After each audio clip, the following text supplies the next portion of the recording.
जयराम जी के मित्रों, आप सभी का मेरे इस YouTube मंच पर पुनः स्वागत है। और आज मैं राष्ट्रीय स्वयंसेवक संघ के चौथे और आखिरी एपिसोड पर विस्तार से आपको साथ रूबरू हुआ हूँ।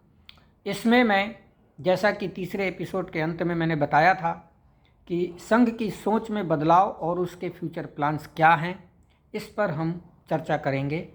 उसके महत्वपूर्ण बिंदुओं पर मैं आपका ध्यानाकर्षण करता हूं। और ये बड़ा महत्वपूर्ण है, इसलिए इसको और ज़्यादा से ज़्यादा गंभीरता से सुनिए, समझिए।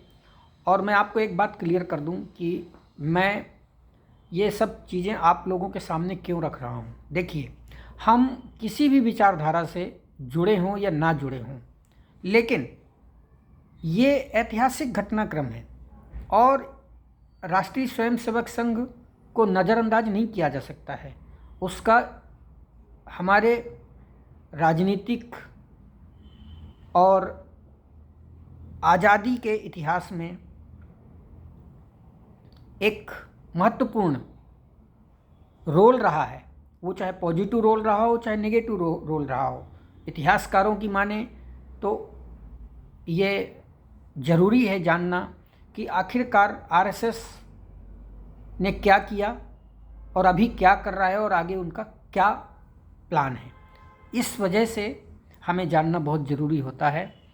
हर किसी की एक कहावत है कि खुद के बारे में अगर जानना है तो पहले सामने वाले के बारे में जानो। तो चलिए शुरू करते हैं। साल 1998 एक फिल्म रिलीज हुई, फायर। विरोध में राष्ट्रीय स्वयंसेवक संघ यानी आरएसएस के कार्यकर्ता सड़कों पर उतर आए। उनका कहना था कि फिल्म में समलैंगिकता की तारीफ की गई है। 18 साल बाद यानी 2016 में राष्ट्रीय स्वयंसेवक संघ के मौजूदा सरकार्यवाह दत्तात्रेय होसबोले ने कहा कि समलैंगिकों को सजा देना ठीक नहीं है। तब समलैंगिकता अपराध था और इसके लिए 10 साल की सजा भी थी। 2023 में एक बार पुनः आरएसएस की तरफ से समलैंगिकता पर बयान आया। होसबोले ने कहा कि सेम सेक्स के लोग साथ भले रह सकते हैं लेकिन शादी तो पुरुष और स्त्री के बीच ही हो सकती है, ऐसा उनका बयान था। दरअसल संघ की सोच में बदलाव का यह पहला मामला नहीं है। आरक्षण हो या हिंदू मुस्लिम का मामला हो या महिला धर्मांतरण का मामला हो या मंदिर आंदोलन जैसे तमाम मुद्दों पर संघ के नेताओं के बयान अक्सर बदलते हुए देखे गए हैं। तो आज हम उसी पर ये एपिसोड है, तो हम इस पर चर्चा करेंगे। तो चलिए सबसे पहले संघ और मंदिर आंदोलन पर हम चर्चा करते हैं कि कब कब इन्होंने अपने बयानों पर क्या क्या बयान दिए और क्या क्या घटनाक्रम हुआ। अब इनका जो बयान है कि अब कोई मंदिर आंदोलन नहीं करेगा संघ विचारक दिलीप देवधर के मुताबिक संघ करीब 33 सालों तक आंदोलन से दूर रहा। गोलवलकर का कहना था कि आंदोलन करना हानिकारक गतिविधि है। 1973 में बाला साहब देवरस संघ प्रमुख बने। इसके बाद संघ 70 के दशक में जेपी आंदोलन और 80 के दशक में राम जन्मभूमि आंदोलन में शामिल हुआ। संघ ने 1984 में तालों में बंद रामलला के बड़े बड़े बैनर 40 ट्रकों में लगाए और उन्हें पूरे उत्तर प्रदेश में घुमाया गया। संघ के चौथे सरसंघ चालक रज्जू भैया का कहना था कि मुस्लिम अगर हमें 3 जगह अयोध्या, मथुरा और काशी दे दें तो हिंदू उन पर शक करना छोड़ देंगे। जून 2022 में संघ प्रमुख मोहन भागवत ने कहा, राम जन्मभूमि आंदोलन में हम अपनी प्रकृति के विरुद्ध किसी ऐतिहासिक कारण से शामिल हुए, लेकिन अब भविष्य में संघ किसी मंदिर आंदोलन में शामिल नहीं होगा।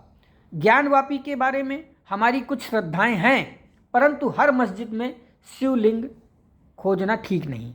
ये ऐसा मौजूदा संघ प्रमुख मोहन भागवत जी का बयान है। अब दूसरे मुद्दे पर आते हैं, संघ का ड्रेस कोड।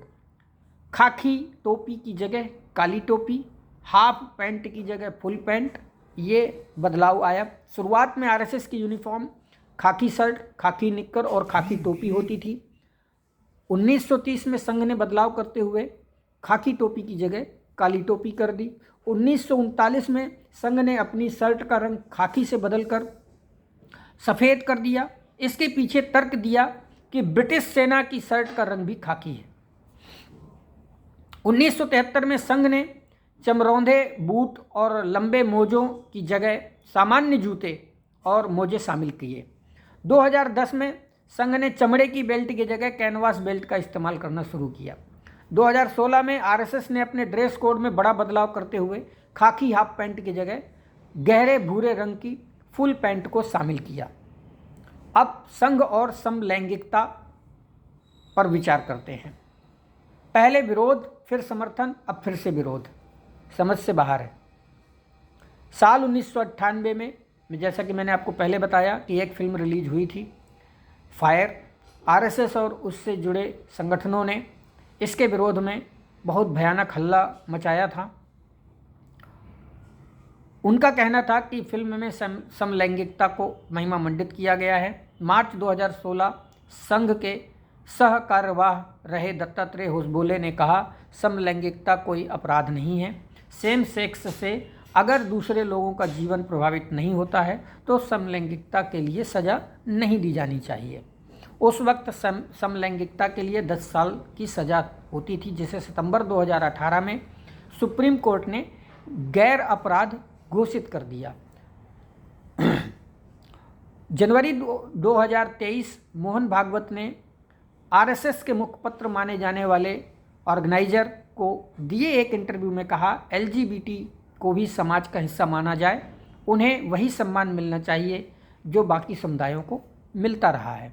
मार्च 2023 संघ के सर कार्यवाह दत्तात्रेय होसबोले ने कहा, हिंदू जीवन दर्शन में विवाह एक संस्कार है, शादी एक पुरुष और एक महिला के बीच ही हो सकती है। मैं इस बारे में आरएसएस की ओर से रिकॉर्ड पर हूँ। अब संघ और तिरंगे पर चर्चा करते हैं। 52 साल बाद संघ मुख्यालय में फहराया जाना तिरंगा, ये एक बड़ी घटनाओं में से माना जाता है। 21 जनवरी 1930 को संघ ने एक सर्कुलर जारी किया जिसमें सभी शाखाओं में 26 जनवरी 1930 को भगवा ध्वज फहराने के लिए कहा गया। 14 अगस्त 1947 को ऑर्गेनाइजर में एक संपादकीय छपती है। इसमें लिखा था कि जो लोग भाग्य से सत्ता में आ गए हैं उन्होंने हमारे हाथों में तिरंगा पकड़ा दिया है, इसे हिंदू कभी स्वीकार नहीं करेगा। वो बात अलग है कि अब वही हिंदू उसे स्वीकार किए बैठे हैं। संघ के दूसरे सरसंघ चालक गोलवलकर के कार्यों का संग्रह श्री गुरुजी समग्र दर्शन में लिखते हैं, वह भगवा ध्वज ही है जो समग्र रूप से भारतीय संस्कृति का प्रतिनिधित्व करता है। यह भगवान का अवतार है। हमें पूरा विश्वास है कि अंत में पूरा देश भगवा ध्वज के आगे झुकेगा। अब पीएन चोपड़ा और प्रभा चोपड़ा जी की किताब है collected works of Sardar Vallabh भाई पटेल, बहुत अच्छी किताब है, इसे जरूर पढ़िएगा। के मुताबिक पटेल ने कांग्रेसियों से कहा कि उन्होंने गोलवलकर को बता दिया है कि राष्ट्रीय ध्वज को सार्वभौमिक रूप से स्वीकार करना होगा। 26 जनवरी 2001 राष्ट्र प्रेमी युवा दल के कार्यकर्ता बाबा मेंढे, रमेश कालंबे और दिलीप चट्टानी ने, ये 3 युवा थे, ने नागपुर में संघ मुख्यालय पर जबरदस्ती तिरंगा फहराया। तीनों पर संघ ने केस दर्ज करवाया था उस दौरान। फिर 26 जनवरी 2002 को संघ ने नागपुर में अपने ही मुख्यालय में वही तिरंगा, जिस तिरंगे को जबरदस्ती फहराने के उसमें 3 लोगों को जेल FIR करवाई थी, और वहीं पर उसी तिरंगे को फहराया जाता है 15 अगस्त और 26 जनवरी को तिरंगा फहराने के लिए आदेशित हो गया तब से। इससे पहले संघ ने 15 अगस्त 1947 और 26 जनवरी 1950 को अपने मुख्यालय में तिरंगा फहराया था। 2016 में संघ के सर कार्यवाह रहे सुरेश भैया जी जोशी जी ने कहा, भगवा ध्वज को राष्ट्रीय ध्वज मानना गलत नहीं था। तिरंगा और राष्ट्रगान जन गण मन बाद में आया। हालांकि बाद में संघ ने सफाई देते हुए कहा कि जोशी जी ने राष्ट्रीय ध्वज और राष्ट्रगान में किसी बदलाव की मांग नहीं की है। 2022 में आरएसएस ने केंद्र सरकार की योजना हर घर तिरंगा और आज़ादी का महोत्सव का समर्थन किया। समझिएगा ज़रा, ये सब बातें मैं क्यों बता रहा हूँ, ताकि आपको ये समझ में आए कि तब की आरएसएस और मौजूदा आरएसएस में क्या अंतर आया और कब कब अंतर आया, इनकी कौन सी बात पे विश्वास किया जाए, कौन सी बात पे विश्वास ना किया जाए, किस बात पे सर फुड़वाया जाए, किस बात पे सर फुड़वाने से बचा जाए। अब आते हैं संघ, महिला और शादी। 97 साल में पहली बार स्थापना दिवस कार्यक्रम में महिला मुख्य अतिथि बनकर आती हैं। जनवरी 2013 संघ प्रमुख मोहन भागवत ने कहा, अर्बन इंडिया में महिलाओं के खिलाफ हो रहे अपराध बहुत खतरनाक हैं, लेकिन इस तरह के अपराध भारत में या गांव में नहीं होते। पश्चिमी संस्कृति के कारण जहां भारत इंडिया हो जाता है, वहां इस तरह की घटनाएं जरूर होती हैं। साल 2013 संघ प्रमुख मोहन भागवत ने कहा, पश्चिमी देशों में शादी एक कॉन्ट्रैक्ट है। अगर पत्नी इस समझौते को पूरा नहीं करती है तो पति उसे छोड़ सकता है। अगर किसी कारण पति कॉन्ट्रैक्ट पूरा नहीं करता तो पत्नी उसे छोड़ सकती है, लेकिन भारत में यह शादी का जो बंधन है बड़ा पवित्र बंधन माना जाता है। अक्टूबर 2021 में मोहन भागवत ने कहा, आरएसएस का उद्देश्य हिंदू समाज को एकजुट करना है, लेकिन जब हम कार्यक्रम आयोजित करते हैं तो हमें सिर्फ पुरुष दिखाई देते हैं। अगर हमें पूरे समाज को संगठित करना है तो इन कार्यक्रमों में कम से कम 50% महिलाओं को शामिल करना होगा। साल 2022 संघ ने अपने स्थापना दिवस कार्यक्रम में पहली बार एक महिला पर्वतारोही संतोष यादव जी को मुख्य अतिथि बनाया। अब आते हैं 6वें पॉइंट पे, संघ और धर्मांतरण। स्वयं सेवकों को टास्क दिया जाता है, लव जिहाद, लैंड जिहाद और धर्मांतरण के खिलाफ मुहिम चलाएं। सितंबर 2018 संघ प्रमुख मोहन भागवत ने कहा, एक सवाल पूछा जाता है कि जब सभी मत समान हैं तो धर्मांतरण का विरोध क्यों? मैं पूछता हूं कि अगर सभी मत समान हैं तो धर्मांतरण की आवश्यकता ही क्यों?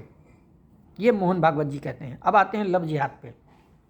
मार्च 2021 संघ के सर कार्यवाही दत्तात्रेय होसबोले ने कहा, अदालतों ने लव जिहाद शब्द का इस्तेमाल किया है, हमने नहीं। लड़कियों को शादी के लिए बहलाकर धर्म परिवर्तन करवाना या विदेश लेकर भागना, ऐसे कामों की निंदा होनी चाहिए। अक्टूबर 2021 मोहन भागवत ने उत्तराखंड में एक कार्यक्रम में कहा, अपने देश के लड़के लड़कियां दूसरे धर्मों में कैसे चले जाते हैं। छोटे छोटे स्वार्थों के कारण विवाह करने के लिए धर्मांतरण कराने वाले गलत हैं, लेकिन हमारे बच्चे क्या हम नहीं तैयार करते? सितंबर 2023 मीडिया रिपोर्ट्स में दावा किया गया कि संघ ने अपने कार्यकर्ताओं से कहा कि वे गांवों में लव जिहाद, लैंड जिहाद और धर्मांतरण के खिलाफ मुहिम चलाएं। देखिए, लव जिहाद हो या धर्मांतरण हो, ये तभी तक चलेगा जब तक कि आर्थिक असमानता रहेगी।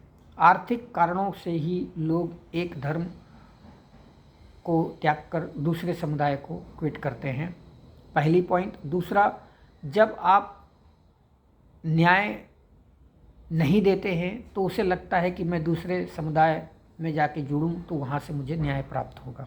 खैर, ये विषय काफ़ी व्यापक है, इस पर हम आगे कभी अलग से कुछ मैं बनाऊंगा एपिसोड, तो आप ज़रूर देखिएगा। 7वां पॉइंट है संघ और आरक्षण। पहले आरक्षण की समीक्षा की बात होती थी, अब जातिगत जनगणना का भी समर्थन।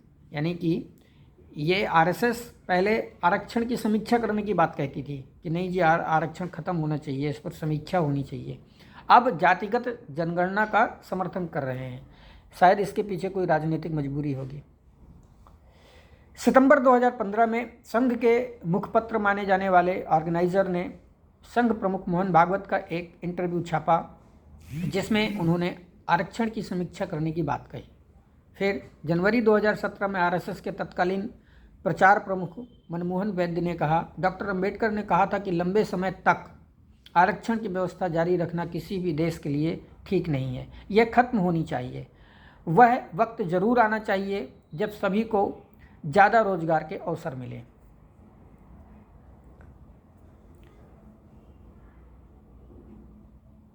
इसी रिजर्वेशन पर 2019 में संघ प्रमुख मोहन भागवत ने कहा कि जो लोग आरक्षण का विरोध करते हैं और जो लोग आरक्षण का सपोर्ट करते हैं, दोनों के बीच भाईचारे के माहौल में बातचीत होनी चाहिए।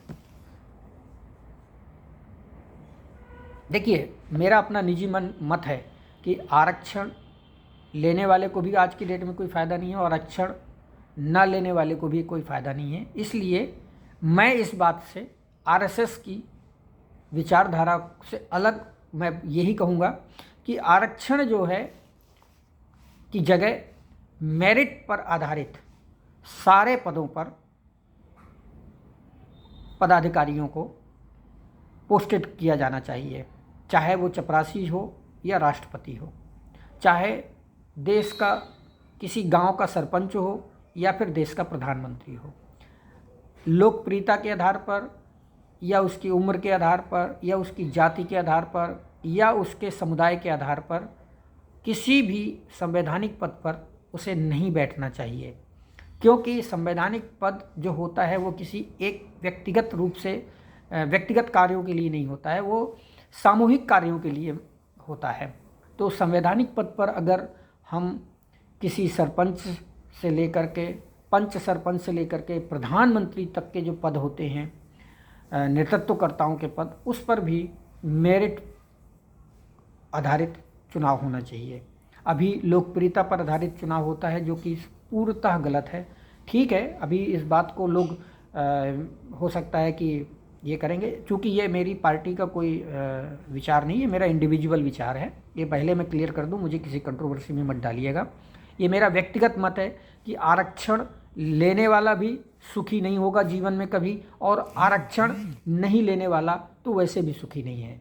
तो इसलिए आरक्षण की जगह मेरिट को आधार बनाया जाए और सभी संवैधानिक पदों पर सभी जो है जितने भी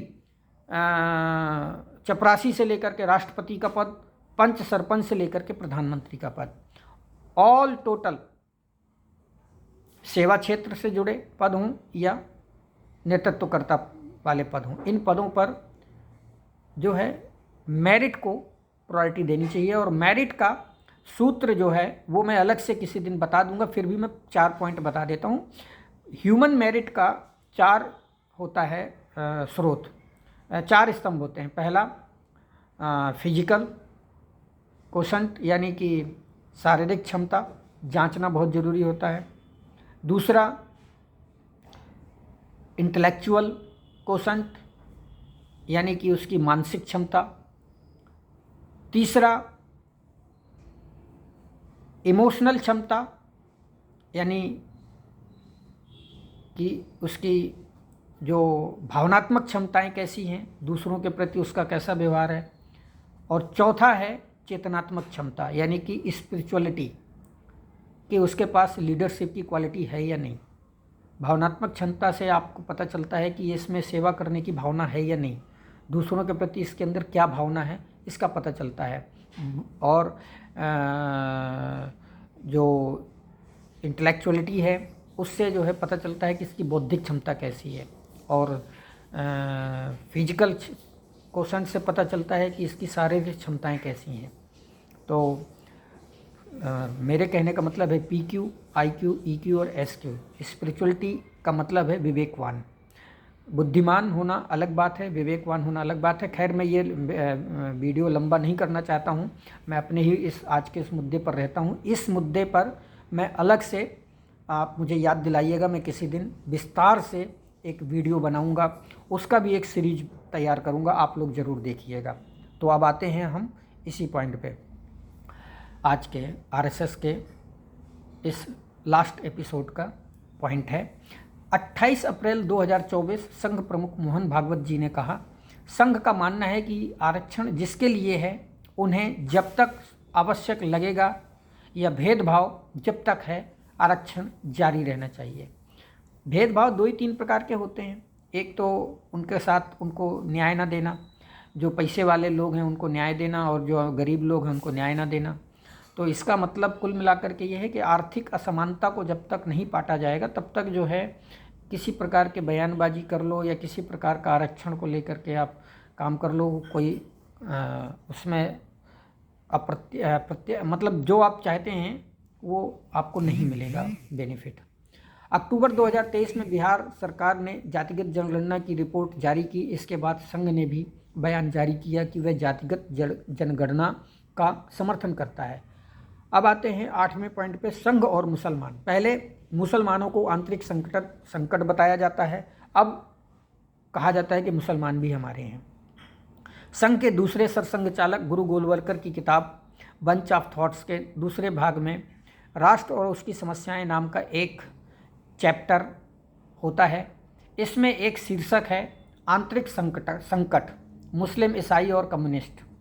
2015 में मोहन भागवत ने कहा कि मदर टेरेसा की सेवा अच्छी रही, किंतु इसमें एक उद्देश्य हुआ करता था, जिसकी सेवा की जा रही है उसका ईसाई धर्म में धर्मांतरण किया जाए।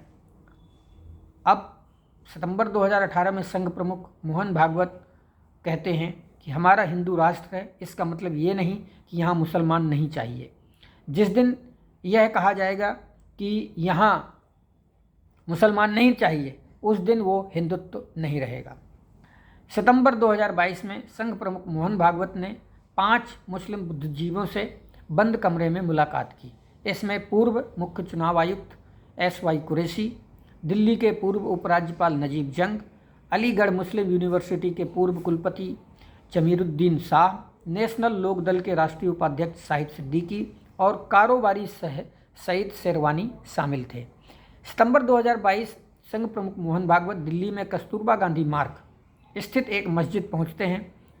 उन्होंने ऑल इंडिया इमाम ऑर्गेनाइजेशन के चीफ इमाम डॉक्टर इमाम उमर अहमद इलियासी से मुलाकात करते हैं।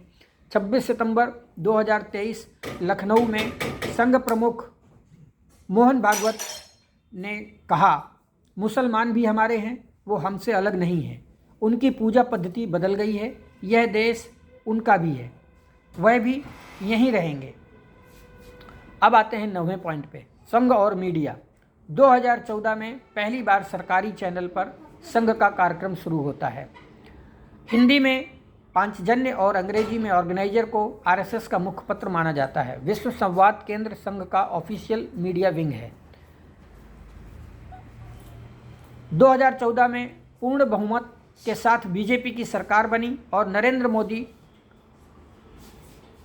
मोदी प्रधानमंत्री बनते हैं। पहली बार सरकारी टीवी चैनल दूरदर्शन ने संघ के विजयदशमी कार्यक्रम को लाइव दिखाया। संघ के प्रचार प्रमुख डॉक्टर सुनील आम्बेकर के मुताबिक सालाना 1.25 लाख लोग इंटरनेट के माध्यम से RSS की वेबसाइट पर संघ से जुड़ने के लिए अप्लाई करते हैं। जून 2011 में RSS ने सोशल मीडिया प्लेटफॉर्म ट्विटर, अब X हो चुका है, ज्वाइन किया। 2019 में संघ प्रमुख मोहन भागवत ट्विटर से जुड़े। RSS के अकाउंट को सोशल मीडिया प्लेटफॉर्म X पर 35 लाख लोग फॉलो करते हैं, लेकिन संघ किसी को भी फॉलो नहीं करता है। संघ ने अपने कार्यकर्ताओं को जोड़ने के लिए व्हाट्सएप और टेलीग्राम पर ग्रुप बनाए हैं। इसके अलावा संघ के विचारों को आगे बढ़ाने के लिए उसके कार्यकर्ताओं से भी अलग अलग ग्रुप बने हुए हैं। अब 10वां पॉइंट, संघ और उसके फ्यूचर प्लान। 10 से 15 साल में भारत बन जाएगा अखंड भारत। संघ प्रमुख डॉक्टर मोहन भागवत ने 2018 में एक कार्यक्रम में बताया, संघ की योजना हर गांव में और हर गली में अच्छे स्वयंसेवक खड़े करना है। अच्छे स्वयंसेवक का मतलब है जिनका चरित्र शुद्ध हो और जो समाज और देश को अपना मानकर काम करते हों। अगस्त 2022 संघ प्रमुख मोहन भागवत ने कहा, सनातन धर्म ही हिंदू राष्ट्र है। वैसे तो 20 से 25 साल में भारत अखंड भारत होगा, लेकिन हम थोड़ा प्रयास करेंगे तो स्वामी विवेकानंद और महर्षि अरविंद के सपनों का भारत, जो अखंड भारत का सपना देखा था, वो 10 से 15 साल में ही बन जाएगा। इसे रोकने वाले मिट जाएंगे और जो इसके रास्ते में आएगा वो भी मिट जाएगा। सितंबर 2023 मोहन